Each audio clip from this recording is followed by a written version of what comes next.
Here's Hamid, Max, Hasin, and Angela. Please come up.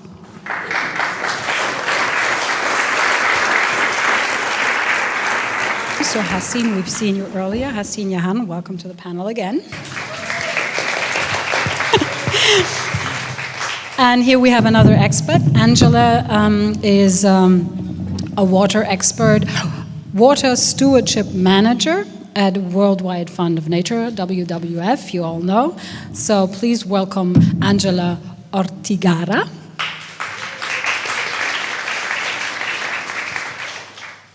And we have Max. He's, I would say a global thinker, a fashion designer, a consultant, and an expert in sustainability, co-founder Kaleidoscope, content director of NEONYT.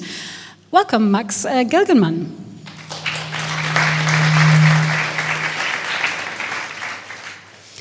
And Hamid, you're a water expert and an expert in renewables, co-founder and CEO of Boreal Light. Welcome, Dr. Hamid Beheshti. Did I say that right? Yeah. So let's dive into the conversation. And Angela, let's keep it general at the moment. So why is water such an issue from your point of view as an NGO? The first thing that we should keep in mind when we talk about water is that while the water usage is increasing about 1% per year since 2080, the amount of water we have in the planet is always the same. So 70% of the water is going to agriculture, 20% for industry, and the rest, the 10% remaining, it's going to domestic uses. But if we keep with this growth, we're going to have like a 20% a demand that is going to increase by 20% by 2050 with the same amount of water. Can you hold it up a little bit more? Yeah. Okay, closer. Okay, thanks. And why is water such an issue? So one is the increasing demand linked to the population growth. The second point is climate change. So even though we're going to keep having the same amount of water as always, climate change is changing the patterns, like where the spatial and temporal patterns of water. So it's changing where it's raining, it's changing the intensity of rains to extent that, for example, some countries are having the amount of water in one rain event that expected for a whole month in one day. So this water is going to be flashed through the gutters, and it's not going to have time to recharge the groundwater. So, and on the other side, maybe you are waiting for the rain for your harvest, and you're not going to have it because the rain pattern is changed. So that's why water is so much linked to how we are doing, to the way we produce, to the way we use water, and climate change as well. So probably she will have much more examples on how it's in practice, but generally we don't realize how important water is until we start missing it in our taps.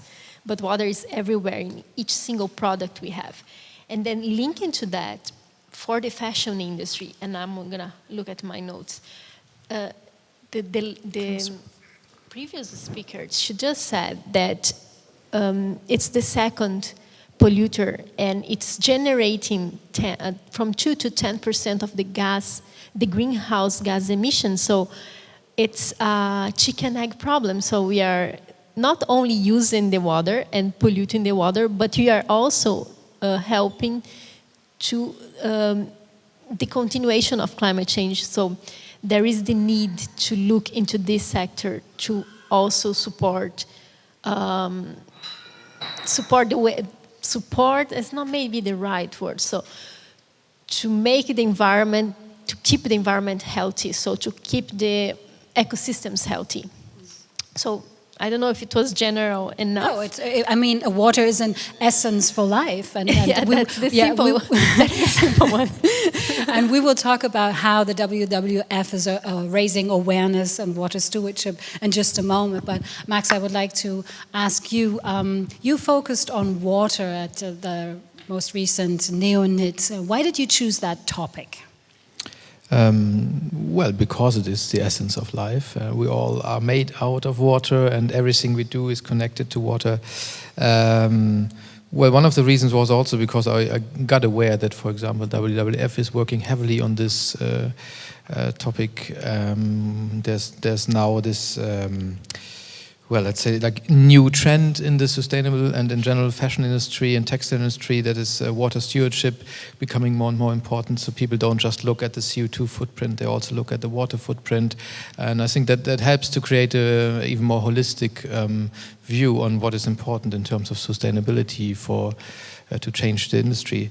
And then in our special case with NEONYT, we just also loved the topic of water because we can combine a very important topic with also attractive visuals. And for us, that's always very important. We want to engage in a very wide audience with what is going on in sustainability in fashion, sustainable innovation, and to explain that it helps if you can create nice visuals. So water is a very nice topic in this sense. Yeah, and I know you have a mission, so maybe you can elaborate a little bit on that. What is your mission? My personal mission, or? Well, with NEONYT and, for example, the Fashion Sustain Conference and what your work, yeah. Well, a lot is spreading the word and creating dialogue platforms. We're creating all kind of formats where people can meet. The whole industry meets at stake at NEONYT at the hub, because we offer like different formats for the managers, for the designers, for the buyers, for the press, for influencers, for the whole range of communities that is engaged in fashion in general, but also especially in sustainable fashion. And well, I guess in this sense, it is the biggest global event on sustainability in fashion, and to bring all these different communities together to exchange ideas, what's happening, what's best practice, best sustainable practice, and where to go from there. So yeah, it's a place for inspiration and reassurance and seeing best practice. Okay, so maybe we can come back to you, Angela, and water stewardship. Since 10 years, you're raising the awareness on water stewardship. Can you please explain what water stewardship is?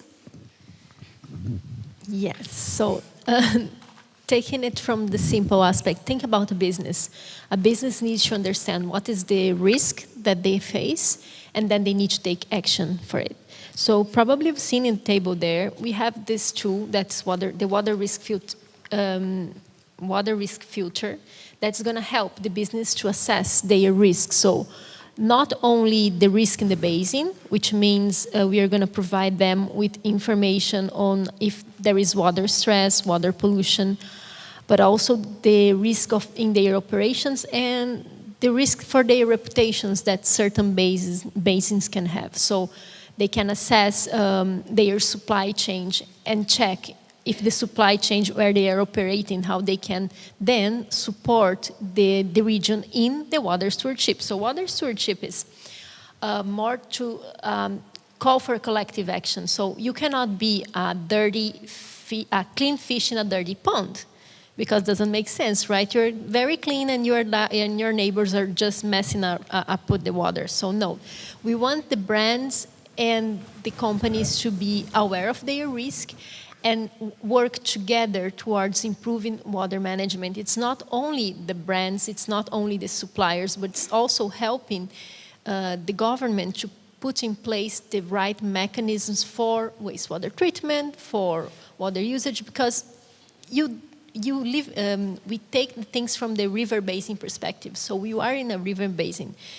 If there is an event of water pollution, even if it's not linked to you, it may influence your production. So we really need to be aware of how you influence the basin and how the basin context is influencing you. So we are working already with this project that has, water stewardship has 5 steps: this assessing the risk, analyzing the risk, working inside the factory to ensure that you are doing your best, and then you go to collective action and improving governance. So all these 5 steps we are implementing in Vietnam Turkey, China, Hong Kong, and Pakistan.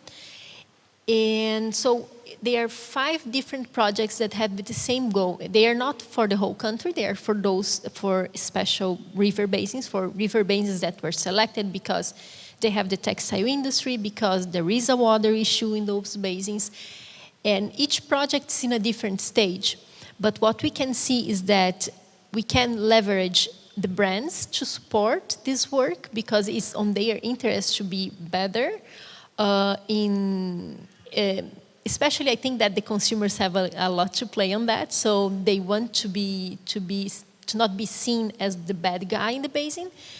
But the other aspect is that also government, when they see that brands are engaging, they have a kind of a leverage on how the government is reacting with the industry. So in some cases, the government is saying it helps to implement these changes. Like we have a case in Turkey that's super interesting. So a big brand that I'm not going to name. And why not? Well, just to not make unnecessary, publicity, like... A bad publicity, you don't want to... No, it's good, it's a good one. It's a good one, so yeah, why can't you... Well, I can say, but okay. Okay, I'm going to say, I don't want to be quoted on that because I should ask, every time we talk about brands, I should ask him. Yeah. So they won't know. Okay. So H&M and WWF, they are analyzing together in Turkey 40 different factories that work with textile. And they are doing feasibility studies to see where they can improve their water management. So the circularity of the water use, the wastewater discharge, and how to treat the wastewater. And then they're going to have this list of activities that those 40 factories, they have to do. And as the H&M, they are guaranteeing to those 40 factories that they are going to buy from them. They're going to be able to get the credit from a bank, a Turkish bank, to implement those changes. So our goal is to improve the water in that basin. And we are doing that by leveraging the investment on those factories. So we did this seed investment, and then they're going to be able to take a loan with the bank, and they are going to be guaranteed that they can pay back because H&M is saying, okay, we're going to buy from you because you're improving your system. So this is one example, but there are many other examples that we have in different basins that show that the awareness of the brand is important, getting the government on board is important, getting the supplier on board is important, and it's pretty much linked to what we are saying. We are hearing today is World Water Day, so we talk about SDG 6, we talk about the 2030 agenda, and we need to involve everyone. And water stewardship really involves everyone, involves the private sector, the government, and also the population that's actually working in the factories and living in the basin, because as WWF, our goal is to improve the landscape. How to do it? Well, one way is to do water stewardship. And we've seen some pictures of Bangladesh. I mean, I was impressed by this number. 2 or 3 hours you have to walk for fresh water. Coastal belt, yes. Oh my God. So let's talk about a little bit more maybe on the situation in Bangladesh. What are the major problems you're seeing? I mean, if we talk about climate change and water, let me specify 3 specific problems which we are suffering due to climate change impacts. One is the frequency of natural disaster, be that flood or cyclone, that has increased, and every year we are suffering from that. The second problem is in coastal belt, and since we have a big coastal line, and due to climate change impact, water is getting saline and intruding, there is saline water intrusion into the land and water bodies. So, even in the surface water, in river water, you will find that water is salty. And that's why people are unable to get good drinking water and have to walk miles to get proper water. So this is the second problem which is very much visible. And the third problem regarding this climate change issue, that some of the area in Bangladesh are subject to desertification. So there is less rain and shortage of water. So these are three specific problems around climate change and water. Okay, so some are flooded and some don't have water at all. And you know, the global demand for clothing will rise. And through 2030, so that's the next 10 years, it will rise approximately 63%. So what's the impact on Bangladesh then? So people are buying more and more clothes? So that's what came also into my presentation, that we simply cannot afford that. So for that, we have to figure out either alternative water efficient technology so that less water is required, or the product. Maybe we can think of alternative to cotton. So we have to think on that, and for that we really need focused investment for research and development and scaling that and enabling policy environment. Oh, okay. And Hamid, you've traveled to Africa a lot, so let's talk about the different spots in the world. What is the situation there? Like, what can you? Africa, from Bangladesh, yeah. We're going everywhere. A flight because from Berlin to Calgary in Canada may take about 7.5 hours. The distance from Nairobi to Senegal in Africa is 9 hours of flight, imagine. So we can't generalize it as a whole continent. So my expertise is mainly on East Africa, anywhere from Somalia down to Tanzania, Kenya, Rwanda, Uganda. I can really agree that climate change is having real, serious, visible impacts in these countries. An island, a very beautiful island, is called Lamu Island, border from Somalia to Kenya at the north. This island used to supply most of the fruits and vegetables to Kenya, used to. Now just go and walk there.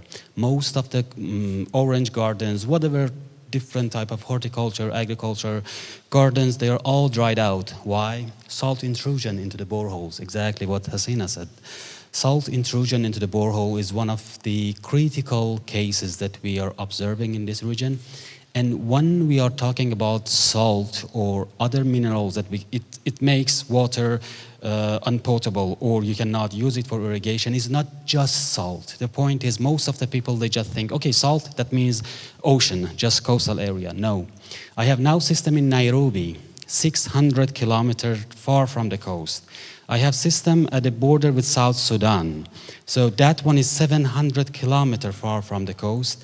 The water is still saline. The water is badly polluted with fluoride. That's why when you see their pictures, you see their teeth is that brown. It's because of the contamination of their boreholes. So that's the way that we see day by day climate change is having its impact by desertification, by less rain, and also by intrusion of the salt into the boreholes. So what we see is Africa is as one Africa, or East Africa in my case, as one part of the world is facing with bad drought in now and also in the future, which is impacting the basic industry there, which is agriculture. I've been in several villages. You see most women and kids in those villages. Men traveled to cities. So it's an empire of women in their villages. And it was so emotional for me that when I did actually I forgot to say what I do. When I was a student in Berlin, I established a startup here. I'm manufacturing affordable solar water desalination system. So I was going to ask you about that anyway. So. Yeah, so because I'm talking about the system, but I'm not introducing what it is. So when I installed one of my systems in a very remote village, after a few months, I went back to just having a visit to the village.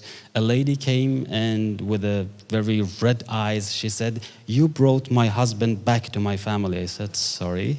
She said, "Yes, because of your project, my husband who traveled to Mombasa to work there, now he's back and he's doing farming out of the project you are doing there." It was really, really emotional for me.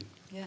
And I really like how you describe on LinkedIn what you're doing. You dedicated your expertise in renewables to the hardships of life in unprivileged communities. So what exactly are you working on? Can you go deeper into that?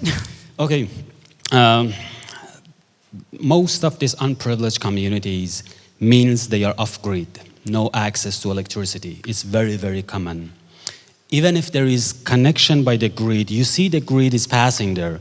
People are not affording paying for that electricity. So the case of access to water is more severe in those villages because there is no other means of producing water or even pumping water. So I visited a lot of failed desalination systems in my trips across Africa, across East Africa, to different islands, villages. And I could see that, okay, there are some donations of desalination units or different mechanics of producing water, but many of them failed. Then I had a chance to talk to the head of Kenya Association of Manufacturers.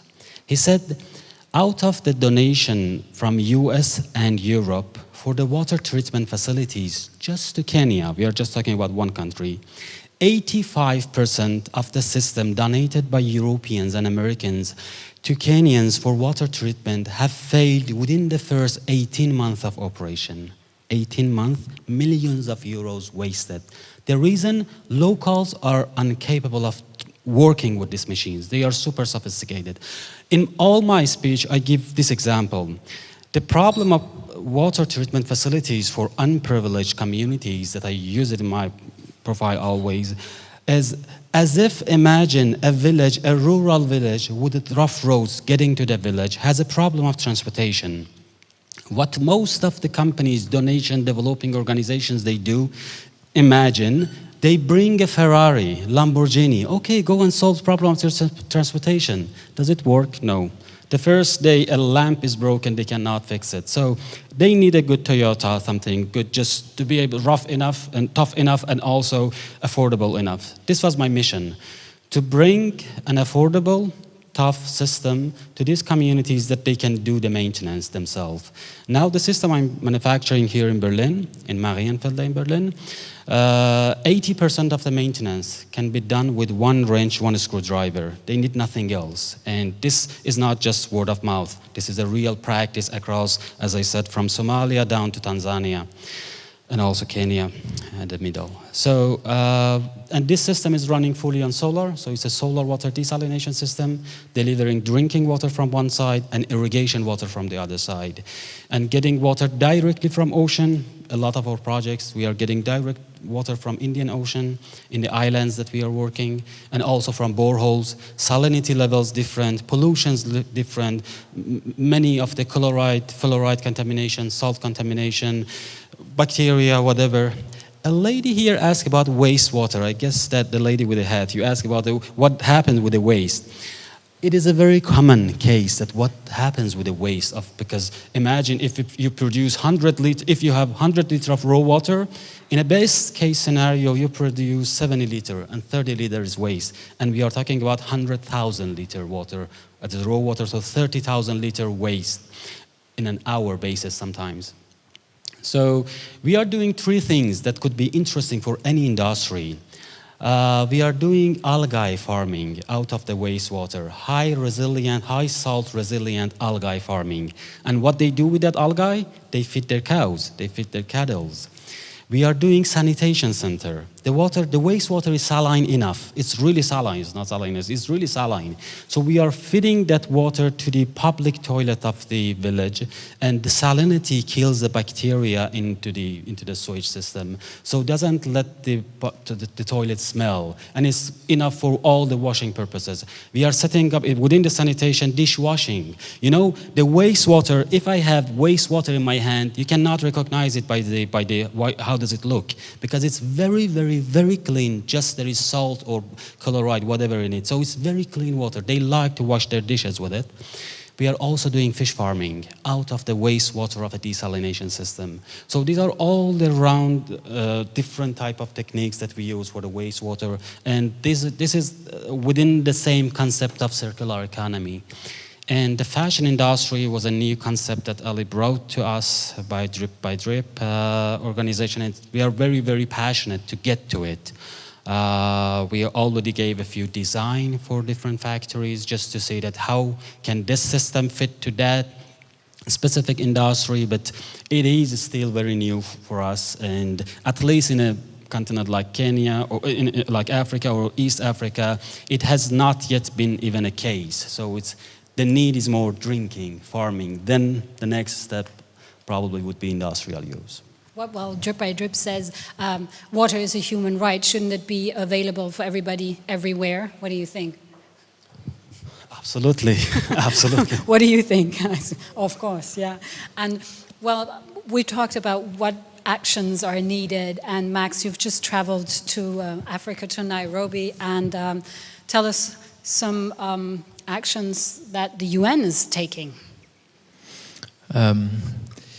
Yeah, I didn't see those sites. I saw a very nice and well irrigated UN site with a lot of green and so on.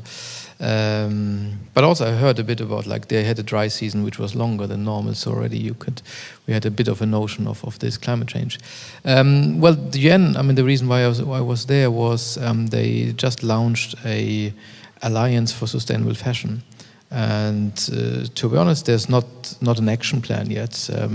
The action, first of all, is for them to have like 7, I think, internal agencies of UN coming together and to put sustainable fashion higher on the agenda.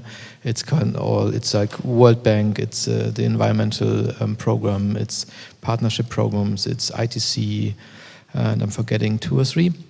And they all decided that fashion and textiles obviously is such an important part, not just for the industry itself, but also for like the trend-setting aspect of it, that they really want to highlight it more and want to lobby more towards governments to change legislation and to use also fashion as a term of communication. So really, the actions that may come out of it, we'll still have to see, and we have to observe if they do something good out of it. But clearly, first of all, they've realized that this is an area that needs action, and where it makes sense that they stop kind of doing small little things here and there and try to coordinate work on it more. So what do you think? Why are they involved? You said because it's just now it's the thing to do, or why is the UN so interested in sustainable fashion? Well, I'm sure there's different reasons. I mean, all of these agencies did have something to do with sustainable fashion before, and they realized, wait, you're doing something, I'm doing something, like, let's kind of do it together. So I guess to a certain extent, luckily, collaboration and the idea of like, well, together we're stronger is one part of why they're doing it. You can look, I mean, some of them, Ethical Fashion Initiative, which is part of ITC, they have been doing some wonderful work on like social empowerment through fashion for many years in Africa, nowadays also in other continents of the world. Or there's the EU and ECE, which is doing an initiative called Forest for Fashion, where they're promoting cellulose-based fibers as an alternative, also that uses less water than most normal cotton productions. So there's different reasons for it, and I think the main reason there is really that they see it's time to take action. And if you look at it, the fashion and textile industry is just enormously inefficient. It wastes so much water, all kind of other resources. I mean, their own resources. They produce, well, numbers are around, not verified really, but most people I talk to believe that they are realistic, that around 1/3 of the yearly global production of fashion or apparel is never reaching the consumer. So that's an overproduction of 1/3. Imagine what that means, just by producing as much as people buy. We're not talking about how much people need, but if they would only kind of reduce the production the yearly to a level that people actually buy, we would already have 1/3 less water, less air pollution, etc., etc. It's an immensely inefficient industry, which kind of on a positive side means it's quite easy to make it more efficient very quickly. And so that's something that's happening now. Yeah. Angela, you would like to add something? Yeah, go for it. I like that. It's very funny because I was reading this week that in the UK they did a research that 1/3 of the clothes that is bought is never used, or if used just once and then never again. So the amount of waste that is generating in, like, also by us consumers is like a shame, a total shame. Linked to the UN, probably it's good to bring to this audience the Sustainable Development Goals. So there is the Sustainable Development Goal 12, that is consumption and production, sustainable consumption and production. And I believe that as this goal is going to be discussed in the high-level political forum, was discussed last year in the high-level political forum, that's why I think that when the industry starts getting traction for the UN, so that's probably the reason why they came into working with fashion. So trying to integrate and improve the industrial processes, but I agree, they still need to put their act together, yeah. Do you know the Sustainable Development Goals? Do you know the most important one, you personally think, from your... Of course, SDG 6 is the most important one. So SDG 6 also has a strong linkage with what we do in water stewardship. SDG 6 is water and sanitation. That's why I think it's the most important. It also contains water pollution or something like yes, that. so that links to... Exactly. So it's like they are divided in many. So 6.1 is clean water to drink. 6.2 is sanitation. 6.3 is the water quality and wastewater. So that's where they are kind of putting the act together for like the industry to control, to see how the industry is working or not in the wastewater treatment. And then there is water efficiency, and then water governance. And then we have international agreements for water as well, and capacity development. So there are many, many aspects within SDG 6, but that's, for me, is the most important one. But let's put that for the fashion industry. We could mention SDG 13, that's climate change. And 12, that takes the responsibility, sustainable consumption and production. So we as individuals, we can act also. So yeah, those are the ones that I would say they are very important. Would you like to add something, Hasin, on that? Not really at the moment, but I would like to mention one point here, that government has to play a very important role. In most of the cases, in most of the countries, including Bangladesh, we have a very strong, clear rules and regulations, law, act, whatever you say. But what is lacking? Implementation of that. Because the government is not willing. Why the government is not willing? Because this sector who are, managing this or who are owning this fashion industry in Bangladesh, they are very powerful, they are very influential. So something is wrong that government is not taking action. So we have to work with the government so that government become very sensitive and proactive in implementation of law and regulations. So we have to think of working with the government too. I would like to ask your opinion on that, Hamid, involving the government. What is your opinion? Where? In Africa, for example. Well, you can choose the country. In the countries, at least in these 5 countries of East Africa, except country like Kenya, the rest, they are really lacking this role of government, if I can really judge from my side. And even a country like Kenya, the more regulations is coming by the government, it makes the whole process more difficult. The cost of drinking water, hygiene drinking water in a country like Kenya for 20 liters, average is $4. $4 for 20 liter hygiene drinking water. And in that market, I'm selling water of 20 liter for 10 cents. So imagine the market price is $4, I'm selling it 10 cents. I had a meeting with Minister of Water a few weeks ago. because of a new law and regulation, they put price. They said, okay, you're getting the water from ocean or wherever, but you should pay tax. And I should pay tax of 100, which means 100 shilling means $1. Per bottle that I'm selling it 10 cents, I should pay $1 tax to the government. This is ridiculous. I'm selling it 10 cents and I should add another $1 to tax. So I see more of difficulties or ridiculous cases that it's just funny. The minister was laughing when I gave him, look, I'm selling this, you're taxing me, I should pay $1. So it's a bit challenge within themselves how to do this organization. But Kenya is the most pioneer one, by the way. I should confess it. But this one is a problem that happens. But most of these cases, most of these places is going through decentralized arrangement of water supply. Instead of going more and more towards centralized, huge millions of liters water production per day, they got to the notion that decentralized solution is what they can more and easier achieve, and smaller companies can come and solve those problems.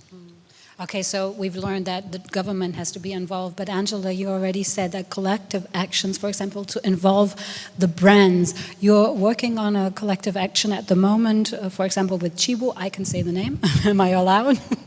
So what exactly are you working on that project? So the first thing we do with the brands is to analyze their supply chain, understand where they are. So they divide. We have a supply chain. We have like tier 1, 2, 3, 4, the closest to the brand, and then it goes to the ones that they normally don't know. So the first thing is to understand where the supply chain is based and understand what is the risk on those basins. So the water risk, the water quality, water quantity risk. And then after having this assessment, this understanding, then we start proposing actions for, in this case, like you mentioned, Chibo, and or programs for them to join. So, for example, let's say that Chibo would decide to join our WWF program in the Taihu Basin, which is in China. We have a vision for that basin that we aim to improve the water quality of the basin, and we are trying to use the textile sector as an example for other sectors. So in China, we have many IPs, which are the industrial parks, which are huge and can be very, very impacting, especially for the communities around. So with the work we are doing with them, we are helping the government to develop these strategies to green the industrial parks. So this is one of the steps within the water stewardship. But then this needs to be communicated to other brands to join. So in China now we have 3 brands already working with their suppliers to improve inside the fences, and as we like to say, outside the fences. That's when the collective action starts. So it's calling for other brands to join, is calling for investors to believe that those basins, they can produce textile more sustainably. And also, when there is enough traction from the brand sides and from then the government, like it happened in China, starts engaging and enforcing the legislation. So there is also one interesting thing that's happening in China. So there is this international Sustainable Apparel Coalition, and they have an index, and then this index measures tons of things inside the industry. And it's an international index, so it's very strict, and they are now aligning that the international standard with the national standard, so bringing up the levels of waste management, wastewater treatment that will be needed for the industry, which is very positive. It's like we are bringing these actions. We started, it's 10 years. We started very small steps, but now we are at a level that we can see the results. But it needs to be patient, and the same thing, like other basins are at very different levels. But the first thing we start is like, okay, brands, you need to know your supply chain. You need to know the risk. You need to know the impact you can have or you're having. So that's how we start the collective action. Yeah, and it's all about transparency. People want to know where's my garment made, where's manufactured, how it was made, and what about the impact on the environment. And at the NEONYT, Max, a lot of designers and visionaries and new fabrics, and not only the government has to be involved, the brands have to be involved, but there are designers that show other solutions. Can you just name some? What's hot? What's new? What can you tell us about the trade fair NEONYT? What did you see was very impressive, for example? I usually don't see that much because I'm a bit busy with the whole thing. Your content. I just rush I know through, that. yeah, but obviously I organize the content of it, so I do know a few things. I mean, on the brand level, I mean, we have the trade show where exhibitors come, brands come to sell their collection pieces. The innovation there is not that crazy yet. Because a lot of these things are really just happening. I mean, the most advanced kind of fibers, if we talk about alternatives from cotton, is probably what we're seeing here also. It's cellulose-based fibers. There's a lot of things happening also with algae and with other sources to create fibers, but the most reliable technology is definitely on using basically wood pulp. Can be all kind of resource originally, can even be recycled cotton, since cotton also has cellulosics inside. So that's where I think the most interesting and most scaled already and still scalable solutions are happening right now. Besides that, there's all kind of things. There's pineapple fibers, there's banana fibers. On a completely other side, there's labs experimenting with like artificial spider silk, which is like really super strong and still possibly produce sustainable. But that's it's not that far yet. So I think it still has to go quite a bit. If you look at our exhibitors, a lot of them, they also innovate in a way of going back a bit and looking more into, do we need to be that quick? Do we need fast fashion? Do we go for slow fashion maybe?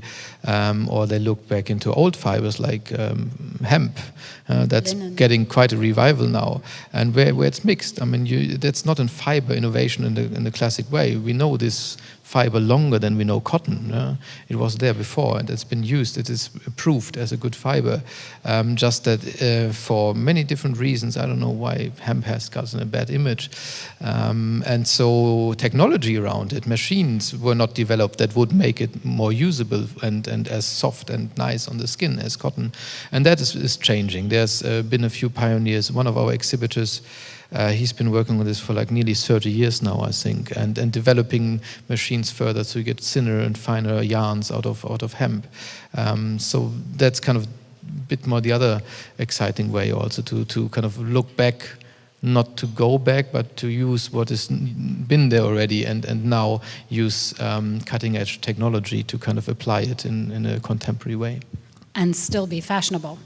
Because hemp, First of all, my association is gray or beige. Yeah, no, I mean, that's obviously, I didn't say that before, but that's one of the most important messages that we're trying to send to everybody. I mean, it's not eco-fashion, it's fashion, full stop. Yeah, responsible fashion. And well, this is, we're reaching the final minute, so you're also, this is your chance to ask questions and engage in the conversation. Shall we?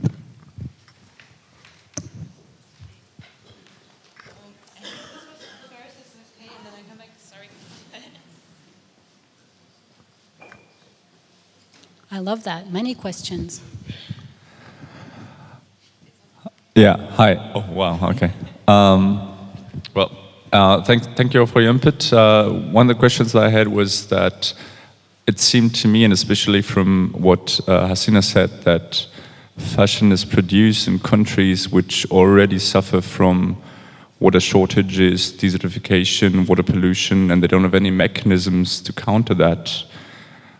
Since we're looking at a global problem, would it be rational to just relocate the production of those products to countries which suffer less from those water shortages, or maybe have other systems in place already to overcome these issues and help the people on the ground not to suffer from from these effects.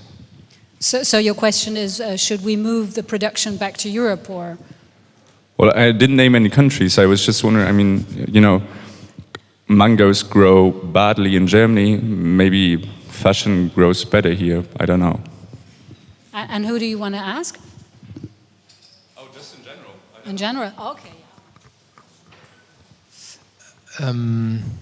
Well, it is happening to a certain extent, maybe not for the same reasons. I mean, as I think really climate change is obviously especially mean, because if you look at it, the areas that are suffering already will be the ones apparently that suffer the most and that are least able to fight against it. But yeah, in terms of fashion, the problem with it is not just with fashion, with most of our consumer goods industries and in our societies in general, it's all cost driven, and industry will go there where they think they can produce in the cheapest way. And since water and air and a lot of these very important natural essential resources don't have a price or fair price, it's still the cheapest thing to produce in an environment where the rules are not being respected so much. I think this could go on for like ever, the discussion, because there's so many questions around whose fault is that, like who started it, why did outsourcing start? I mean, we had a huge textile industry in Europe not that long ago, and very quickly it all vanished. And obviously now there is movements, like people say, oh, the next production hub is going to be in Northeast Africa. Addis Ababa, Ethiopia is one where like H&M is also experimenting a lot with new factories and so on. But I'm afraid the reality is it's just all about each half of a penny per piece that they produce. And until we get to really automated production, which is happening also already, but not on that scale yet, we won't see a really production coming back to places where it used to be.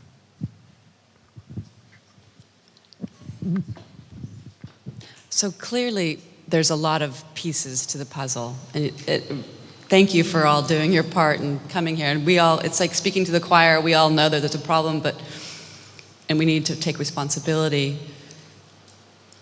But what Vanessa spoke about in the very beginning was when she, as a consumer, went into a store to buy something, a t-shirt, a pair of jeans, and asked a question, there was no knowledge, there was no education by the staff. So maybe it's not so much a question, but a comment about, at the end of the day, we as the consumer need to take responsibility for our choices. And that's even going even further, like what are we putting down and what is down the drain when we wash our own clothes? Because it's the bigger picture. The salt intrusion has been happening for decades around the world, in everybody's backyard. And as a consumer, we buy products that are not just the clothes, but the chemicals that we use in our homes to, clean, wash our clothes. So is there, how can we encourage the big companies who are making our clothes to educate the consumer who are having the face-to-face, right? It's the face-to-face, one-on-one, that's where the change is going to be. We all need to make decisions, even if it's a tiny one, of what we buy and how we use our money, right? Maybe a commentary and a question?